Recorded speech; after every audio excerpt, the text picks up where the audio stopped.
নমস্কার,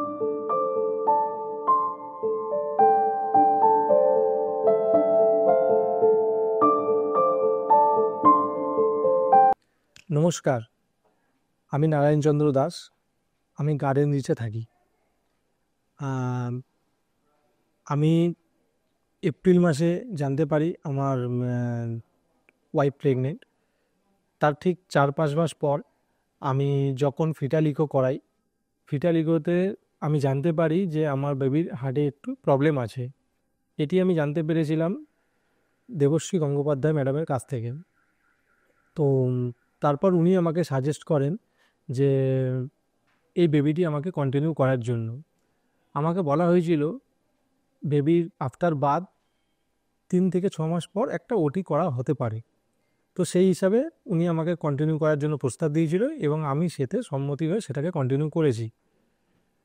তারপর আমি 3রা জানুয়ারি আমার বেবি বয় জন্ম হয় এবং তারপরে জন্মানোর সঙ্গে সঙ্গে আমাকে জানানো হয় যে আমার বাচ্চার ইমিডিয়েট ওটি করতে হবে। আমার বেবির প্রবলেমটা ছিল শুদ্ধ রক্ত, মানে ডাক্তারবাবুরা যেটা বলেছিলেন সেটাই আমি আপনাদের সঙ্গে বিশ্লেষণ করছি।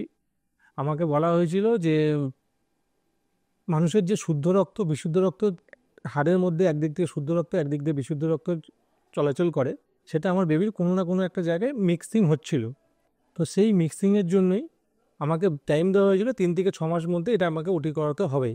তো আফটার বার্থ যখন এটা জানতে পারলাম যে এটা আমাকে ইমিডিয়েট করাতে হবে, তো তখন আমাকে দেবশ্রী গঙ্গোপাধ্যায় ম্যাডাম আমাকে এবং ঋতুজ্যোতি স্যার আমাকে দুজনেই সাজেস্ট করে ইমিডিয়েট এই ওটিটা করানোর জন্য। তো সেই হিসাবে আমি 9 জানুয়ারি আমার বেবির ওটি করাই এবং আর.এন. টেগোর হসপিটাল মুকুন্দপুরে এই ওটিটি আমার হয়।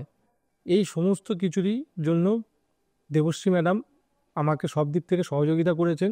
আমি ওনার কথা মতোই সব কিছু করেছি এবং ওনার কথা মতো চলেই আমি 31 জানুয়ারি 2025 আমি আমার ছেলেকে বাড়ি নিয়ে যেতে পেরেছি। তো এই জন্য আমি পুরো R N. Tagore team, Debashree madam, S K. Behera sir, Ritujyoti sir, Joyita ma'am এবং সমস্ত ওয়ার্ডের সমস্ত নার্স এবং স্টাফদের সবাইকে অসংখ্য ধন্যবাদ। এবং আমাদের আর.এন. টেগোরের যে ফাইন্যান্স অ্যাকাউন্ট টিম বলুন, গেস্ট সাপোর্ট বলুন, সমস্ত টিমকে অজস্র ধন্যবাদ। তারা আমাকে সব রকমভাবে আমাকে কোঅপারেট করে আমাকে সহযোগিতা করেছে। যতটা আমি ওনাদের থেকে আশা করেছি তার থেকে বেশি উনি আমাকে সহযোগিতা করেছে। আমি doctor Debashree Gangopadhyay, paediatric cardiologist. আমি রবীন্দ্রনাথ ঠাকুর হসপিটাল মুকুন্দপুর শাখার সঙ্গে যুক্ত আছি। বেবি অফ সোনালী দে দাস এই বাচ্চাটাকে আমি ওর জন্মের আগে 2বার দেখেছিলাম। ওর মা যখন আমার কাছে আসেন তখন উনি অ্যাবাউট 22 উইক্সের প্রেগনেন্ট, অর্থাৎ 20 থেকে 22 সপ্তাহের প্রেগনেন্সি নিয়ে উনি আমার কাছে এসেছিলেন, কারণ অ্যানোমালি স্ক্যানে একটা হার্টের অ্যাবনর্মালিটির সন্দেহ ছিল।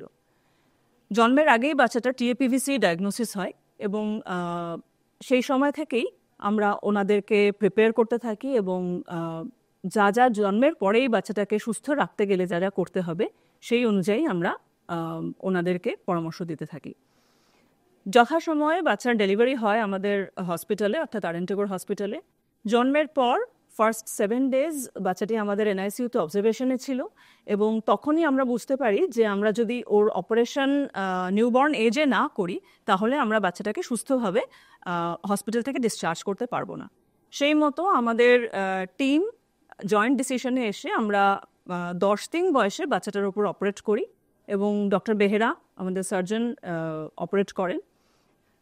বেশ ডিফিকাল্ট অপারেশন ছিল এবং আমাদের সম্মিলিত সমস্ত টিমের জয়েন্ট এফোর্টে বাচ্চাটা সুস্থ হয়ে আজকে বাড়ি গেছে এবং 7 ডেজের 7 দিনের পরে ও যখন আমাদের কাছে ফলো আপে এসছে আমরা দেখছি বাচ্চা কমপ্লিটলি সুস্থ।